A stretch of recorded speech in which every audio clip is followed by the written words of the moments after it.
Section 4.12 is about the binomial formula.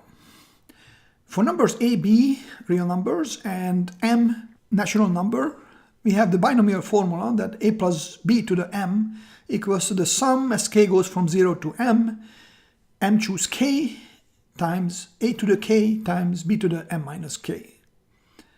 We already used similar powers for matrices. For example, in the a minus lambda I to the k matrix power, we have two matrices A and lambda times I.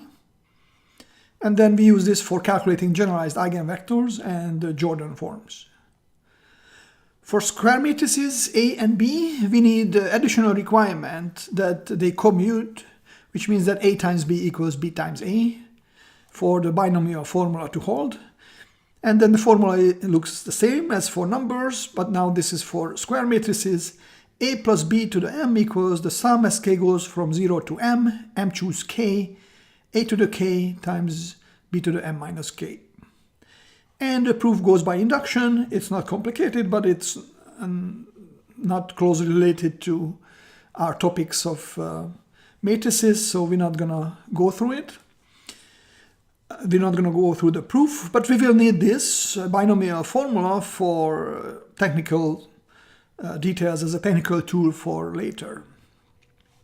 As an example, consider two matrices A, 1, 2, 3, 4, B, 2, 3, 4, 5. You can check A times B is this matrix, 10, 13, 22, 29. B times A is another matrix, and you can check that B times A is not equal to A times B. So that means that this formula doesn't hold, maybe, and you will see that yes, it doesn't hold actually. This commutative part requirement is necessary and sufficient for the formula to hold. So if you, for example, for the square, you calculate a plus b square, adding together the two matrices. Squaring means that you multiply with itself, you get one result.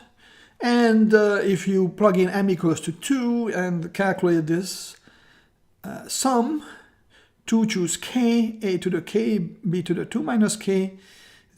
It starts with 2 choose 0, a to the 0, b square, plus 2 choose 1, a to the 1, b to the 1, plus 2 choose 2, a to the 2, b to the 0. 2 choose 0, you should remember this from combinatorics, that how many ways can you choose nothing from 2? There is one way, then you are just not doing anything. So 2 choose 0 is 1. A to the 0 is the identity matrix by definition. And we don't have to write it out because it doesn't change anything when you multiply. So this first term is b squared. 2 choose 1. How many different ways can you choose 1 from 2? There are 2 ways to choose. And then a to the 1, b to the 1 is just a times b. And 2 choose 2. To choose 2 items from 2 items, you can only do it one way. And you get a squared with this way. And if you calculate b squared plus 2ab plus a squared, you get a matrix. Comparing it to a plus b squared, we see that this is different. That means the formula doesn't hold in this case. And the reason for that is because the two matrices do not commute. In fact, you should know from the introduction of product of two matrices that in general this is the case, that a times b is not equal to b times a. So in some sense, this is only a special case when this binomial formula holds. And we will see what this special case is. So section 4.13, more direct sum decompositions. Here we discuss null spaces of powers of matrices. That means null space of b to the j, for j equals to 0, 1, and so on. And for B matrix, which is a n by n square matrix from the scalars f. Note that when B is a real n by n matrix, it might still have complex eigenvalues and complex eigenvectors. We have seen examples of that. But it turns out that even then, it is enough to consider the real eigenvectors.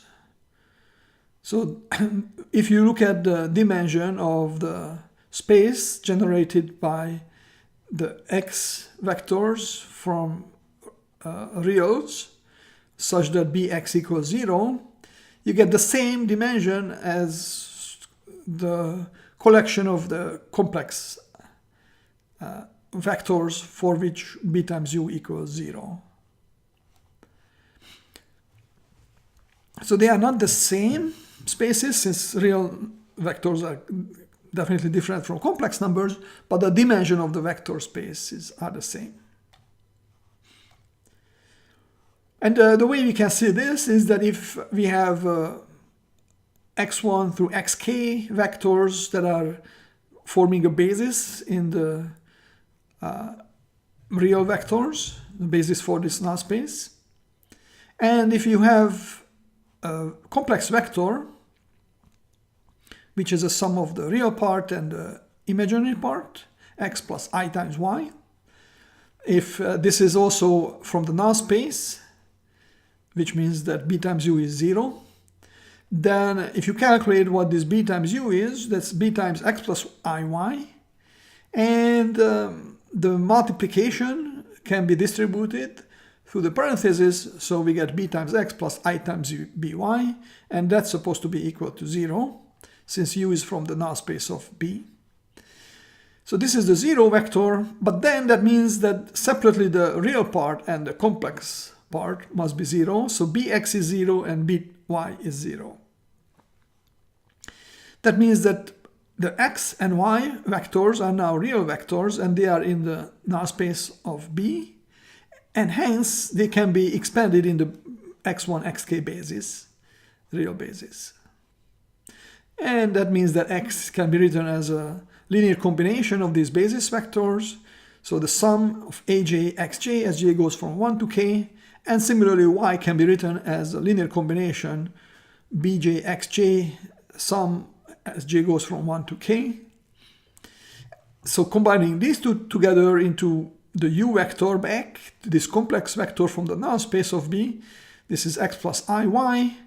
And combining the two sums together, we get a sum as j goes from 1 through k, aj plus ibj times xj. That means that this x1, xk basis of real vectors is also a basis for the complex eigenvectors.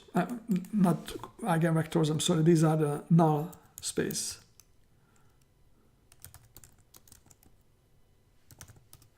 Of the B.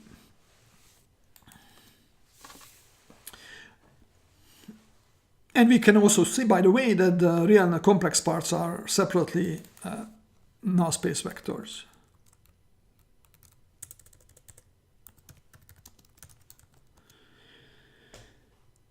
So I'm a little bit combining these together, the null space of B with the eigenvectors, because actually the way we use this is eigenvectors are the null space vectors of the A minus lambda I.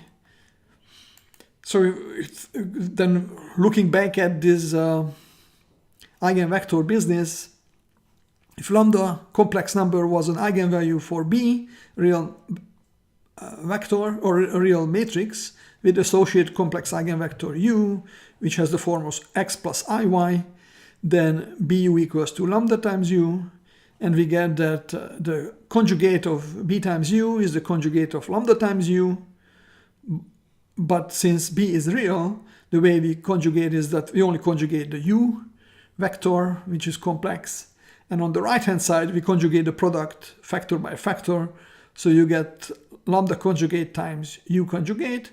And this last equation says that the conjugate of lambda is an eigenvalue with corresponding eigenvector u conjugate. So this is actually not about the null space of B, but about the eigenvectors of B. So back to the null space of B. We have a lemma. If B is an n by n matrix, then the null spaces of Bj, so the null space n Bj, are ordered by inclusion in the following way. The null space of B is a subset of the null space of B square, which is a subset of the null space of B cube, and so on with the increasing powers of B. We also have that if the null space of B to the j equals to the null space of B to the j minus 1, so if we have equality here at some point for some integer j greater than or equal to 2, then the null space of j plus 1, so not the j but the next one, also equals to the null space of Bj. And of course from here, if we have this, then we have this not just for the next one, but we have this for all j.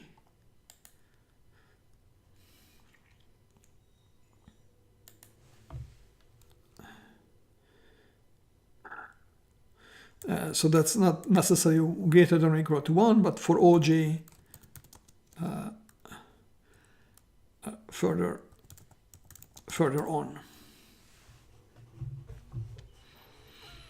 J plus 2, j plus 3, and so on. The third part is that if j greater than or equal to 1 is an integer, then the null space of B to the j is not 0 if and only if the null space of B to the j plus 1 is not 0 either. So the proof, the first part is quite simple. We just write down what it means that we have a u vector in the null space of B to the j. Then what we have is that when you look at B to the j plus 1 times u, it's B times B to the j times u, but this B to the j times u is 0 vector since u is in the null space of B to the j, and then B times 0 vector is just the 0 vector. So what we have here is that B to the j plus 1 times u is 0, that means u is in the null space of B to the j plus 1.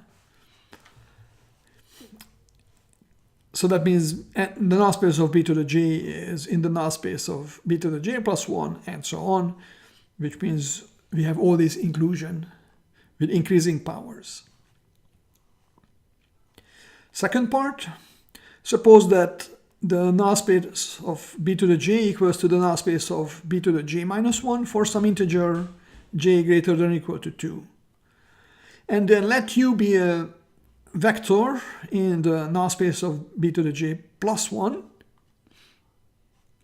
Then we also have that B times u is in the null space of B to the j, because if you multiply this bu with B to the j, then you get B to the j plus 1 u, and since u is in the null space of B to the j plus 1, this product is 0. And then what we have is that because of this equality that we assume here, B times u is not just in B to the null space of B to the j, but it's also in the null space of B to the j minus 1. This in turn implies that u is in the null space of B to the j, since B to the j times u is the same as B to the j minus 1 times bu, but bu is a null space of B to the j minus 1, so this is 0. And B to the j times u equals 0 means that u is in the null space of B to the j. In summary, what we have is that if the null space of B to the j equals to the null space of B to the j minus 1 for some integer j greater than or equal to 2, then what we have is that the null space of B to the j plus 1 is in the null space of B to the j, but because of the other inclusion is already given in part 1, we have equality here. For the third part, for this if and only if statement or equivalence statement, we show this using the implication in two different ways. And one direction is quite simple. If we have that the null space of b to the j is not equal to the 0 vector, then it will follow easily that the null space of b to the j plus 1 is not 0 either. Because if the null space of b to the j is not the 0 vector, that means there is a u non-zero vector which is in this null space, which means that b to the j times u is the 0 vector. And then if you look at what b to the j plus 1 times u is, we can separate this and write b times b to the j times u. But since u is in the null space of b to the j, this b to the j times u part is 0. So we have b times 0, which is 0. This means that u is also in the null space of b to the j plus 1, and u is not 0. So that means that the null space of b to the j plus 1 is not 0. This is really actually just follows from the first part of this lemma. If one null space is not 0, then since this is also in the next one is not 0 either. The other direction requires a little bit more work. If the null space of b to the j plus 1 is not 0, we will show that the null space of b to the j is not 0 either. So we don't have the inclusion necessary the other way. So that's not that simple. Let's see what happens if we assume that the null space of b to the j plus 1 is not 0. Then that means that there is a non-zero vector u such that b to the j plus 1 times u is 0. Writing this out, that means it's b to the j times b times u equals 0. And that means that b times u is in the null space of b to the j. So now we have two possibilities. One is that b times u is 0. And then what we have is that u is in the null space of b by definition. And according to 1, then the null space of b is in the null space of the larger powers, like null space of b to the j, which means that then u is in the null space of b to the j. And since this is not 0, we are done. We have that the null space of b to the j is not 0.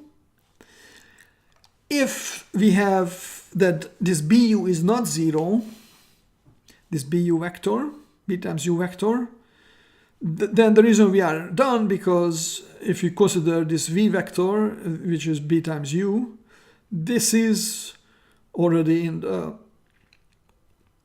null space of b to the j because of this identity here, and according to this assumption, v is not 0. So with this, we have the three parts of the lemma. The next lemma is about the linear independence of these u vectors multiplied with different powers of b. So this lemma says that if b is a n by n matrix and u is a n vector belonging to the null space of b to the k for some positive integer k, then we have that this set of u, bu, and so on, b to the k minus 1 u, is linearly independent if and only if the last vector, b to the k minus 1 u, is not 0. So the proof of this lemma, suppose that b to the k minus 1 u is not 0. Clearly, if it's 0, then this is not linearly independent. So that part of implication is easy. But if it's not 0, then consider the linear combinations of them, which means alpha 0 u plus alpha 1 bu, and so on, alpha k minus 1 b to the k minus 1 u equals to 0. So we create a linear combination that gives us the 0 vector. And we'll figure out what the coefficients are here. Alpha 0, alpha 1, alpha k minus 1 scalars. So what we have is that since u is supposed to be, by definition in the null space of b to the k, that means b to the k u is 0. So if you multiply this equation with b to the k minus 1 from the left, on the left we have this product, on the right we have b to the k minus 1, 0, which is clearly 0, and on the left, multiplying it out term by term, we get alpha 0 b to the k minus 1 u plus alpha 1 times b to the k u, then alpha 2 times b to the k u, and so on, alpha k minus 1 b to the k, let's see, there is a small mistake here, so it's one is b to the k, then the other should be b to the k minus 2, so that the sum will be 2k minus 2 when you multiply with b to the k minus 1, b to the k minus 1. But in any case, the point is that we have the b to the k times u parts are all zeros. So all these terms are 0. We are only left with alpha 0 b to the k minus 1 u, which is 0. And since b to the k minus 1 u is not 0, the only way for this to be 0 is if alpha 0 coefficient is 0. So then that means that we don't have this first term because alpha 0 is 0. So then we have the rest of the sum and we multiply it with b to the k minus 2. And we get similar terms. From this we get that alpha 1 must be 0 and so on. So we get one by one all the coefficients to be 0. That means that the only way to get 0 from this linear combination if all the coefficients are zeros, and that's actually the definition of this set being linearly independent. As I mentioned already, the converse is trivial since if the vectors are linearly independent, then none of the vectors can be 0, in particular the last one cannot be 0. Or with saying other ways, if this is 0, then the set cannot be linearly independent. More lemmas. So these technical lemmas are preparing for the proof of the big theorem. The next lemma is that if B is an n by n matrix, then the null space of B to the k is a subset of the null space of B to the n for every positive integer k. So note that according to this previous lemma, we do have already this inclusion. So this inclusion is true if k is less than or equal to n, according to the previous lemma. But now the point is that the current lemma doesn't restrict what kind of power we have. So it says that it's true for all the powers of k, of b, that these null spaces are all in the null space of the nth power of b to the n, where b is the n by n matrix. So for any k positive integer, we have two possibilities. Either the null space of b to the k is 0, but then this assertion is clear since the 0 vector is always in the null space of any null space. Or if the null space of b to the k is not 0 vector, so that requires more work, then that means that there exists a u non-zero vector such that it's in the null space of b to the k. That means that b to the k times u is 0. So let j be between 1 and k, the smallest positive integer, such that b to the j minus 1 u is not 0, but b to the j times u is 0.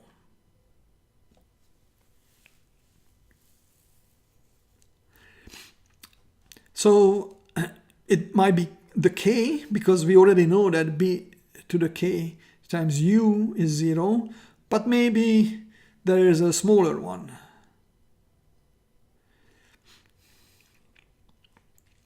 Definitely, we cannot go lower than j equals 1, because for j equals 1, b to the j minus 1, b to the 0, which is the identity matrix, and we have that u is not 0. So for that, this must be true if no larger j gives us this. But maybe j equals to 1 doesn't have this, that b times u equals to 0.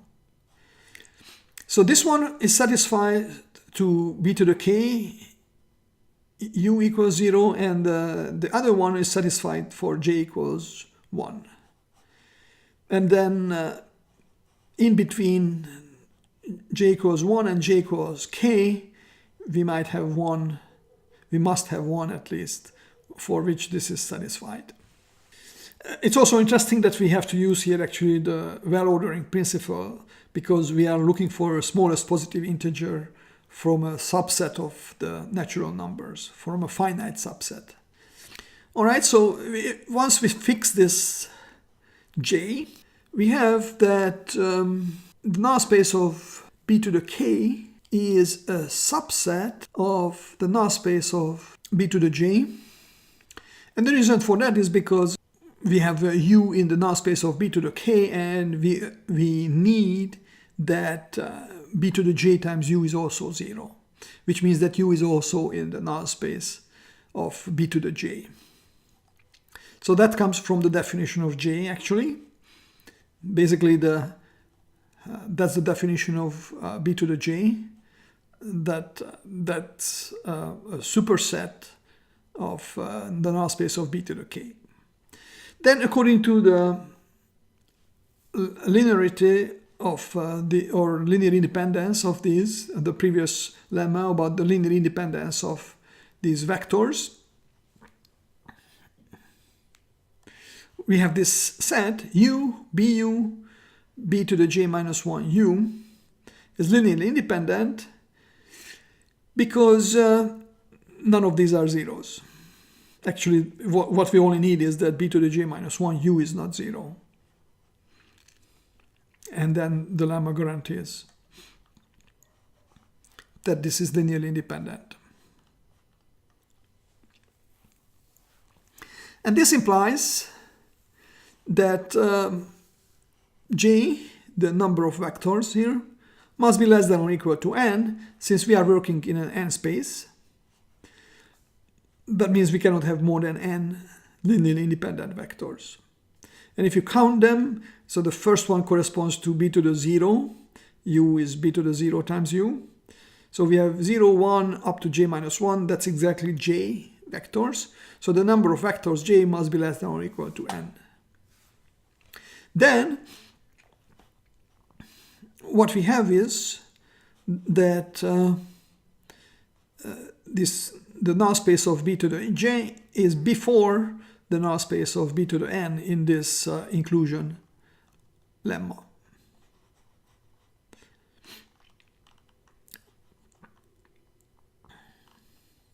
So then this is true, and because we had that the null space of b to the k was a subset of the null space of b to the j, and the null space of b to the j is subset of null space of b to the n, we have that the null space of b to the k is a subset of the null space of b to the n. So this is a very powerful lemma, and it's very interesting actually to see that the null space of b to the n is the largest null space of all these null spaces, no matter what the power of b is. And also note that what we really proved in this lemma is that for all positive integer k, there exists a positive integer j less than or equal to n, such that the null space of b to the k is in this null space of b to the j. And then the other part, that the null space of b to the k is in the null space of b to the n, follows from the fact that we have these inclusions. Also, if k is larger than n, and if the null space of b to the k is not zero vector, then actually what we have is that the null space of b to the j equals to the null space of b to the j plus 1 and so on, equal to the null space of b to the n, and this equals to the null space of b to the k.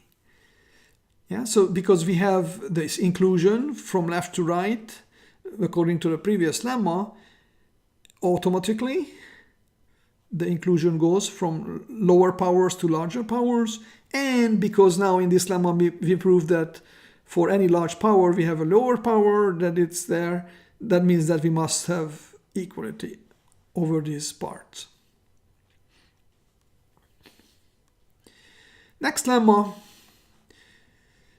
if B is an n by n matrix, then the n vector space equals to the direct sum of the null space of b to the n plus the range of b to the n. To prove this, suppose first that u vector is in the intersection of the null space of b to the n and the range of b to the n. That means that b to the n times u is 0.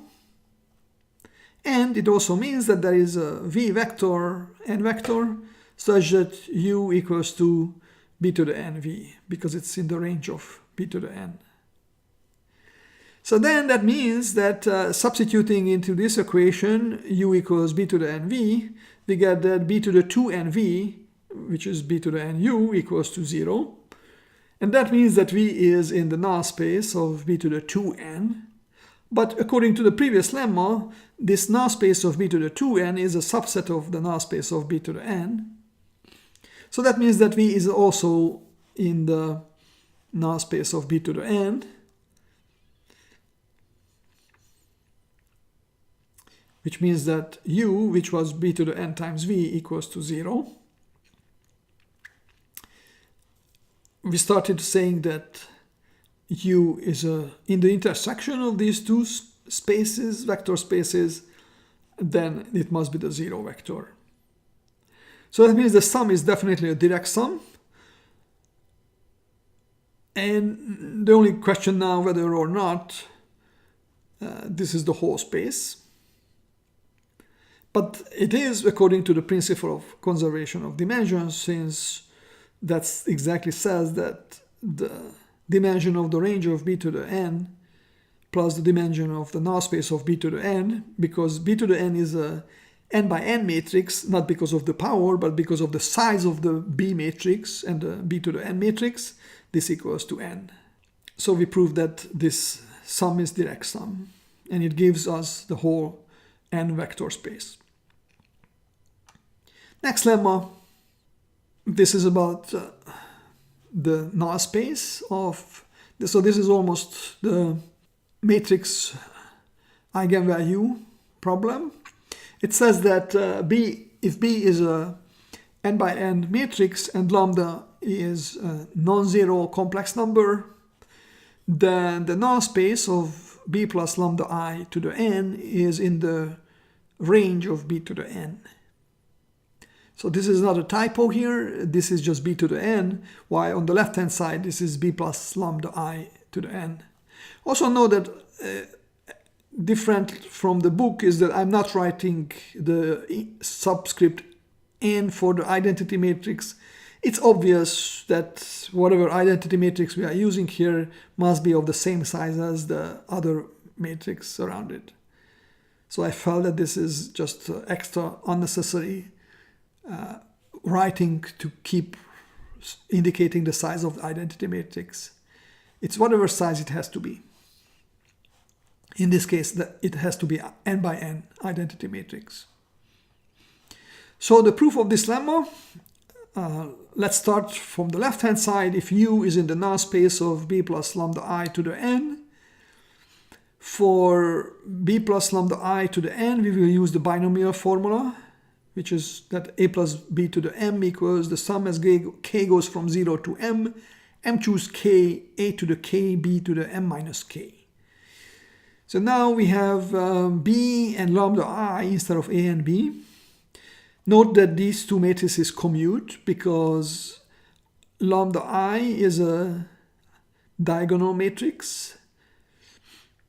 So when we multiply B matrix, no matter from the left or from the right, it just multiplies each row with lambda, or each entry with lambda. So if U is in the null space of B plus lambda I to the n, then B plus lambda I to the n times U is 0 vector on one hand. On the other hand, we use the binomial formula to expand this B plus lambda I to the n part. As the sum as k goes from 0 to n choose k times b to the k times lambda I to the n minus k, and then at the end the u vector. We separate the first term, which is n choose 0, b to the 0, lambda I to the n minus 0 u, and then the rest of the sum with k going from 1 through n. So again, we can choose 0 from n, which means we can choose not to choose one way. And then lambda, so b to the 0 is the identity matrix. Then this is lambda times I to the n, a diagonal matrix raised to the n power is just lambda to the n in the diagonal entries times the u vector. It just multiplies each entry of the vector with lambda to the n. So we can write this just as a scalar multiplication. Lambda to the n multiplying the u vector is the same as multiplying each entry of u with lambda to the n. And then we have this rest of the sum. We note also that we can factor out b from this sum. Since k goes from 1 to n, the powers of b, the smallest power is 1, power 1. So b can be factored out because it's there in each of the terms. Also, again, that this lambda I matrix to the n minus k, we can just write it as a lambda to the n minus k scalar multiplication. And then if you factor out 1b, then the powers of b is just b to the k minus 1 in this sum. So looking at this as an equation that we have 0 on the left-hand side and this lambda to the n u plus this sum on the right-hand side, we can rearrange this equation and kind of solve it for u. Well, it's not really solving it because we still have u on the right-hand side. But separating this term, we rearrange and we get that the u vector is this sum divided by lambda to the n. And also because we change sign, there is a minus sign there. But the point is that this has the form, this u, as b times a polynomial of b times u, where this polynomial p of b is minus lambda to the n minus n power times the sum as k goes from 1 through n choose k, lambda to the n minus k, b to the k minus 1. So this looks like a polynomial in the matrices B, starting with 0 power, because k is 1, then b to the k minus 1 is b to the 0 identity matrix. So basically, and we don't really know we don't care what the coefficients are, lambda is there somehow, but this is a polynomial in B, starting with the 0 power, the first power, all the way up to n minus 1 power with some coefficients. So this equation, u equals to b times p of b times u, this can be iterated, since on the right hand side we can replace u again with this, b times p to the b, p of b u. And then these are terms with b, so the order can be changed because these are just different powers of b. So we can write this as u equals to b squared p of b square u. And if you continue it, iterating it, we can get that u is b to the n, p of b to the n times u, which is b to the n times a vector. And that means that this is in the range of b to the n. Let's see what it means. We started u null space of b plus lambda I to the n, and we got that this u is also in the range of b to the n. This is true for all of these u's, so that means the null space of b plus lambda I to the n is a subset of the range of b to the n. That proves the lemma. Also note that in the previous lemma, this lambda non-zero complex number was arbitrary. So, and the difference between the right-hand side and the left-hand side in this, the matrices on the two sides, so this difference between them is this minus lambda I. And this is arbitrary. So that means, for example, replacing b plus lambda I with b and the right-hand side matrix with b minus lambda I, we can also get the null space of b to the n is a subset of the range of b minus lambda I to the n. Also, for example, if you just use two different lambdas, then also the difference between the two matrices is under the nth power. The difference between the two matrices is just some lambda 1 minus lambda 2I. So for example, this is also true that the null space of b minus lambda 1I to the n is in the range of b minus lambda 2I to the n. Yeah, so please think about this. This can be confusing, but it's also very interesting that it doesn't really matter what these lambdas are. The only requirement is that they must be different. And one of them can be 0 or the other can be 0. Doesn't matter which one is 0, for example.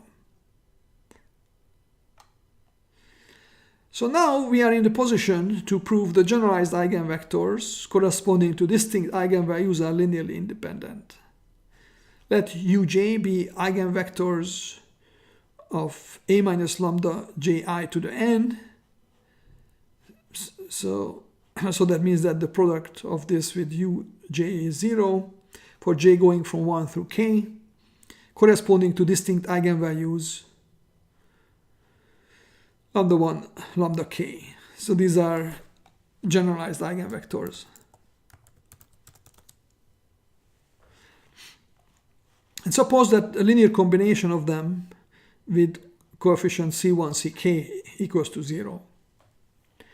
Then if we separate the first term on the right-hand side, or we rearrange it, we get that c2 u2 plus ck uk equals to minus c1 u1. And this is, by definition, is in the null space of a minus lambda 1I to the n, because that's the definition of generalized eigenvector, the u1 being eigenvector corresponding to lambda 1. We also have that all these ci ui terms are in the null space of a minus lambda I to the n, because ui's are generalized eigenvectors and because these null spaces are vector spaces, so if you multiply it with a coefficient ci, it's also in that space. And then according to this previous lemma, what we have is that this null space is in the range of a minus lambda 1I to the n for I going from 2 through k, because then these lambdas are different, lambda I and lambda 1. So what we have is that the minus c1 u1 equals to this sum c2 u2 through ck uk. It's all these terms are in the range of a minus lambda 1i to the n, so that means the sum itself is also in the range of a minus lambda 1i to the n, and that means this minus c1 u1 is in that range. But according to this previous lemma, the range and the null space of this same power of a minus lambda 1i to the n, actually a direct sum that gives you the whole n vector space. So that means that the intersection between them is 0. The null space of a minus lambda 1i to the n intersection the range of a minus lambda 1i to the n is the 0 vector. So that means that this minus c1 u1 must be 0 vector. Since u1 cannot be a 0 vector, it's a generalized eigenvector and they cannot be zeros. That means that the coefficient c1 must be 0.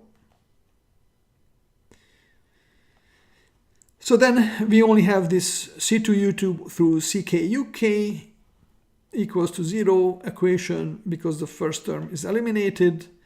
And we continue this process and we get for each of the coefficients that c2 is 0 and ck is 0. This proves the linear independence of the generalized eigenvectors. Section 4.14, the verification of the theorem on the decomposition of the Cn space. So this theorem was before that we used for the Jordan canonical form is that Cn is a direct sum of the null space of a minus lambda 1i to the n plus the null space of a minus lambda ki to the n. All these null spaces. So we already have from this previous lemma that this space, the n space, whatever the vector space is a direct sum of the null space and the range of a minus lambda I to the n. Doesn't matter what actually lambda is. We can use lambda or lambda 1. So we will use now decomposition of the range of a minus lambda 1i to the n. This was true for not just for the eigen values, but for any lambda. But looking at this decomposition, we see that you have one null space if you substitute lambda 1, and then we have the range of a minus lambda 1i to the n. So then what we're going to do is we continue from here and we decompose this range. And we figure out that you get the null spaces there. So here is the decomposition. If A is an n by n matrix and lambda 1, lambda 2 are scalars such that they are different, then the range of a minus lambda 1i to the n is the null space of a minus lambda 2i to the n direct sum with the range of a minus lambda 1i to the n intersection the range of a minus lambda 2i to the n. So the sum on the right hand side is direct for sure because of this lemma that said that already if you intersect the null space of a minus lambda 2i to the n with this intersection, if you just throw out one of these, the first one, the range of a minus lambda 1i to the n, then you are left with possibly a larger set because you are intersecting less sets. So you might get a larger set, but this is the range and the null space of a minus lambda 2i to the n is 0 according to this direct decomposition or direct sum lemma before. So then the only question is whether the sum is the whole range or not, whether we have equality here. We definitely have direct sum on the right hand side, but we don't know what it creates. So let's check the left-hand side. What if you have a x vector from the range of a minus lambda 1I to the n? This is an n vector, which is the direct sum of null space of a minus lambda 2I to the n and the range of a minus lambda 2I to the n. And then that means that we can write x as a sum of two vectors u and v, where u is, for example, from the null space of a minus lambda 2I to the n. Well, it has to be also on this range, so it must be the intersection of these two. And v is from the intersection of this range with the other range. And because this is a direct sum, u and v must be linearly independent vectors. Then, according to the previous lemma on the null space being a subset of the range, what we have that u, since this is in the null space of a minus lambda 2I to the n, it's in the range of a minus lambda 1I to the n, because lambda 1 and lambda 2 are different. Then we also have that v is in that intersection, the two ranges, which is a subset of both of them, but in particular it's a subset of the range of a minus lambda 1I to the n. So then we apply this lemma from some time before. In the previous module we had that if you have a direct sum u plus v, which equals to the y, and if u is a subset of v, of w, then w is a direct sum of w intersection u plus w intersection v. Now we use this lemma with the following spaces or sets. U will be the null space of a minus lambda 2I to the n. V will be the range of a minus lambda 2I to the n. Y will be the whole space of n vectors. And W will be the range of a minus lambda 1I to the n. So this translates to, we do have that u direct sum v is y.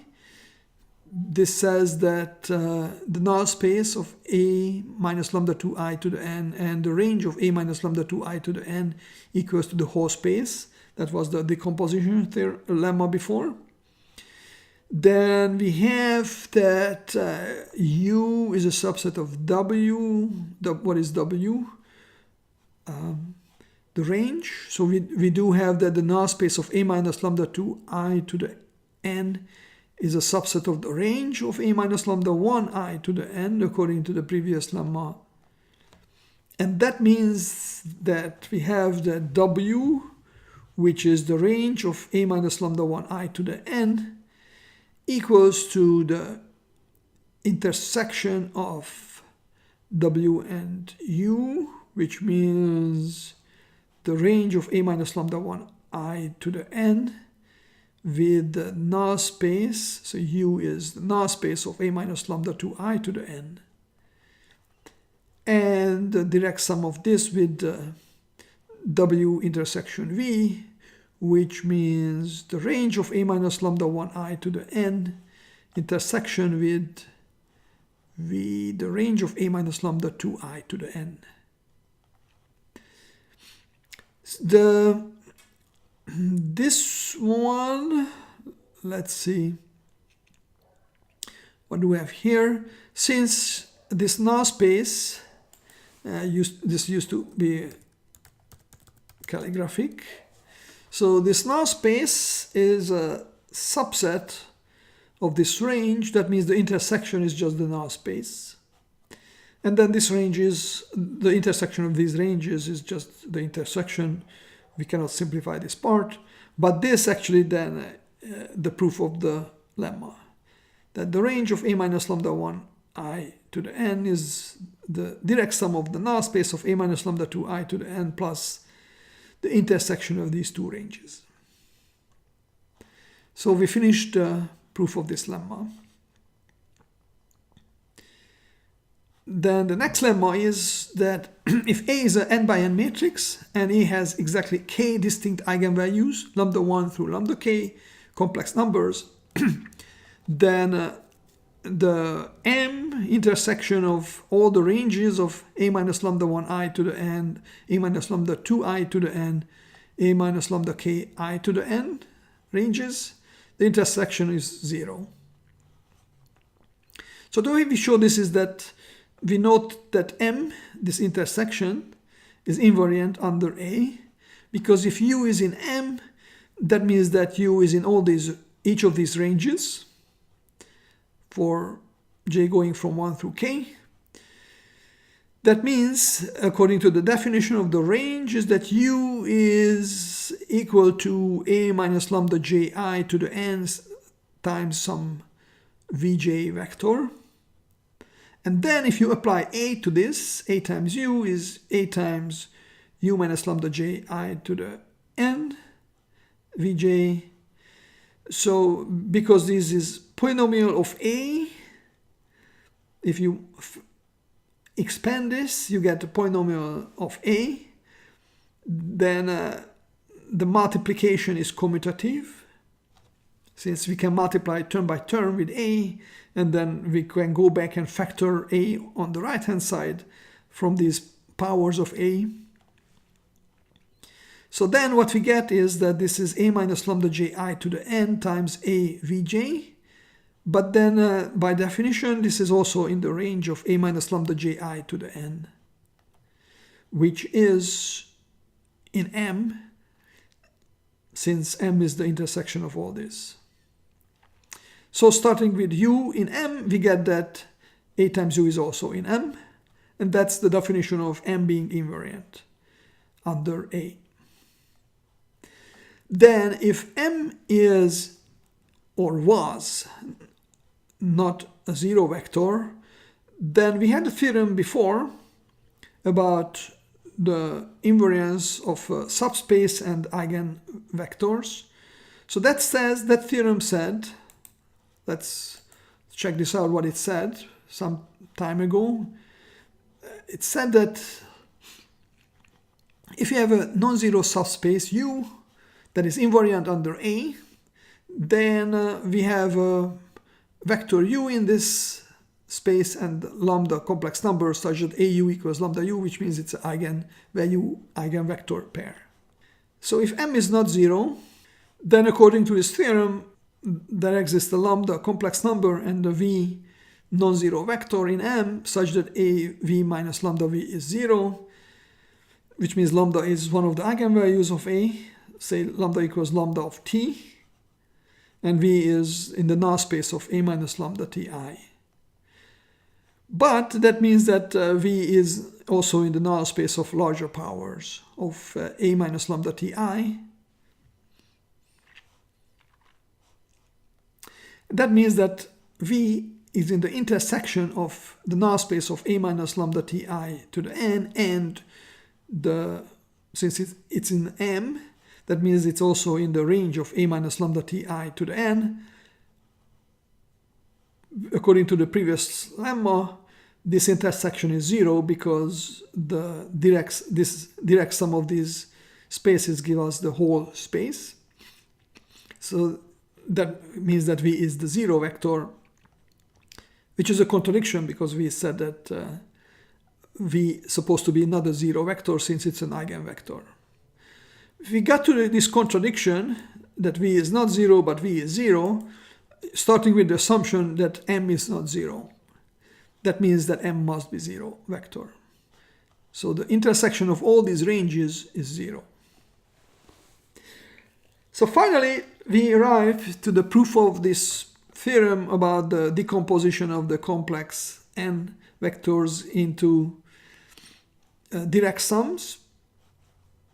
So we already have, let's say that k is greater than or equal to 3, the number of eigenvalues, and we have this decomposition of the null space and the range before, and then the previous lemma says that this range can be further decomposed into another null space plus the intersection of range of this with the previous range.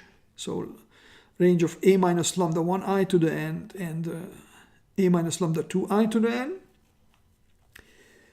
Then combining these two together, we get that C to the n, the n vectors, n complex vector space, is a direct sum of the null space of a minus lambda 1i to the n plus the null space of a minus lambda 2i to the n and plus the intersection of these two ranges.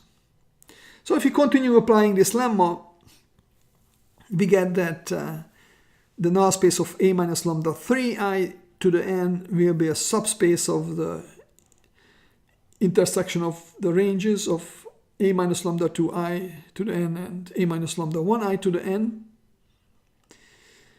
And then, like in the previous lemma, then we get that this intersection of these two ranges can be decomposed to the null space of a minus lambda 3i to the n and the intersection of the three ranges, a minus lambda 1i to the n's range, a minus lambda 2i to the n range, and a minus lambda 3i to the n matrix range.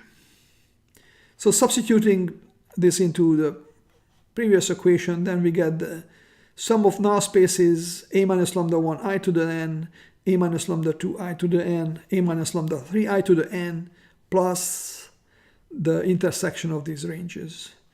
So we continue this until we exhaust all the eigenvalues.